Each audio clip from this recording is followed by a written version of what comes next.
यह संरचना के साथ-साथ कुछ और संरचनाएँ वहाँ चिह्नित की गई हैं, जिनमें ध्वस्तीकरण के आदेश पूर्व में किए जा चुके हैं और उसमें भी जैसे हम अपनी तैयारियों के साथ पुलिस फ़ोर्स की माँग करेंगे, उसके बाद ध्वस्तीकरण की कार्रवाई की जाएगी।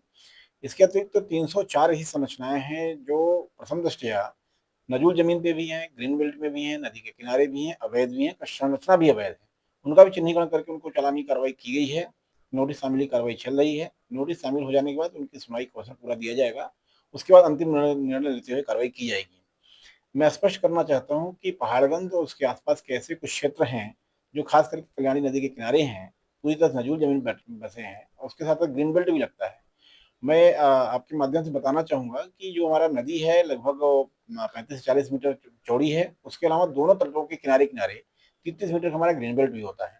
ये जो नई वसाहत हमने देखी है, वो ग्रीन बेल्ट में भी आती है। नदी के कुछ कुछ मकान तो नदी के प्रवाह क्षेत्र के अंतर्गत बने हुए हैं और पूरी तरह से अवैध हैं, स्वामित्व तो नहीं है।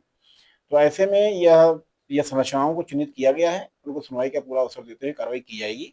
मेरी लोगों से अपील है कि तब तक निर्माण न करें, जब तक आपका भू-स्वामित्व स्पष्ट नहीं हो जाता है, ज़मीन आपके नाम नहीं आ जाती है और स्टाम्प पर खरीद करके जो कंस्ट्रक्शन करने के प्रकरण संज्ञान में आए हैं, चाहे पृथ बिहार में हो, चाहे पहाड़गंज में हो, ऐसे अन्य क्षेत्रों में भी संज्ञान में आ रहे हैं।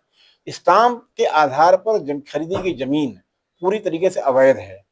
उसके उस कागज़ को लेकर के या उसको मीडिया में प्रसारित करके इस तरह से बयान करना कि उनके साथ अन्याय हो रहा है, पूरी तरह से गलत है। जब तक आप फ्रीहोल्ड प्रॉपर्टी आप नहीं खरीदते हैं या ऐसी प्रॉपर्टी श्रेणी एक नहीं खरीदते हैं जो आपके नाम में दाखिल-खारिज होती है, तब तक उस पर मकान बनाने के लिए कोई आपको राइट नहीं मिलना है। उसके बाद भी मकान बनाने के पूर्व जो प्राधिकरण क्षेत्र के अंतर्गत आता है, उसमें बिना मांझित सूत्र के मकान निर्माण न करें, अन्यथा कार्रवाई का सामना करना पड़ेगा।